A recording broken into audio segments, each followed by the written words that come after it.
इतिहास, इतिहास में पता क्या है? इति, इति का अर्थ क्या होता है? समाप्त हो गया। इति का अर्थ क्या हो गया हमारा? समाप्त हो गया। अब क्या आ गया हमारा? ह का अर्थ होता है निश्चित और अस का अर्थ होता है, अस का अर्थ है होगा, यानी जो निश्चित रूप से समाप्त हो गया होगा वही हमारा क्या होगा? इतिहास होगा। और इतिहास से हमको क्या मिलता है कि जो बीते हुए समय में, किसी कालखंड से बीते हुए समय में कोई भी घटना घटी हो और खास तौर से उसका लिखित प्रमाण मौजूद हो तो उसी को इतिहास कहते हैं।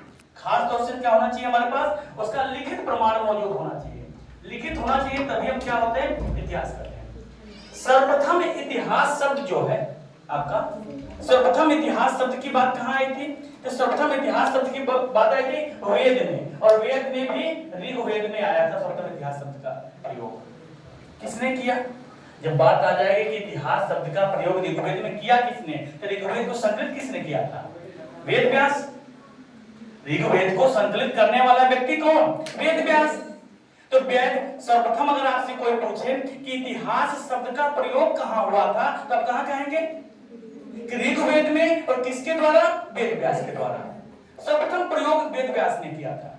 तो वेद व्यास ने कहा कि काम क्रोध मोक्ष की जो बात है ये मनुष्य के इतिहास से संबंधित होती है, यानी उसके पूर्व जन्म से संबंधित होती है।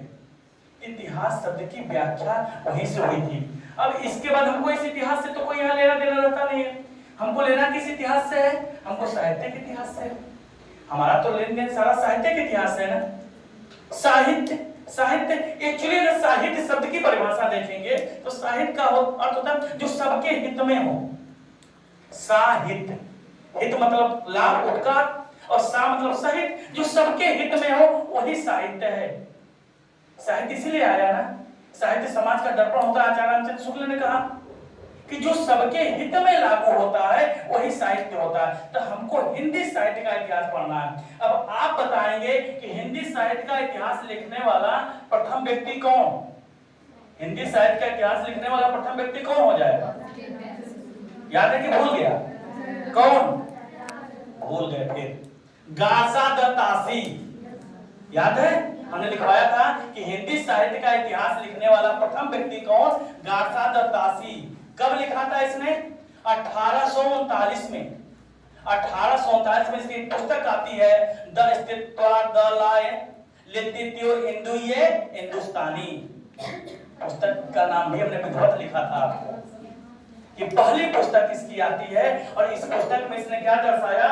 इस पुस्तक में आपको दर्शाता है ये हिंदी साहित्य का इतिहास। हिंदी साहित्य के बारे में बताने वाला व्यक्ति कौन है? गासादत्तासी। ठीक। अब जब गासादत्तासी आपके पास एक व्यक्ति आता है जो हिंदी साहित्य के इतिहास को लेकर आता है, पर थोड़ी सी इसके अंदर कमी है। कमी क्या है कि बात करता है ये हिंदी साहित्य की, और खुद रहने वाला फ्रांस का है, और भाषा प्रयोग करता है कौन सी? फ्रेंच। भाषा इसकी कौन सी होती है? फ्रेंच। तो आया ना, हिंदुस्तानी। फ्रेंच भाषा का प्रयोग करके कोई व्यक्ति हिंदी साहित्य का इतिहास कैसे बताएगा? और फ्रेंच में हिंदी साहित्य को बताना। तो दूसरी कमी कि ये व्यक्ति भारत आया ही नहीं, भारत में इसने कदम ही नहीं रखा। अब कदम नहीं रखा और हमको पुस्तक लिखनी है, कैसे लिखेंगे? एक ही चाह रहा है ना कि यहाँ के लोगों से कहेंगे भैया हमको रिपोर्ट कर दो, हमको भेज दो कोई कि यहाँ कौन कौन रहा है। तो यहाँ के लोगों ने डाक के द्वारा जो जो सूचनाएं इसको प्रदान की, उसी सूचना के आधार पे इसने क्या किया? एक पुस्तक की रचना करता है, जिस पुस्तक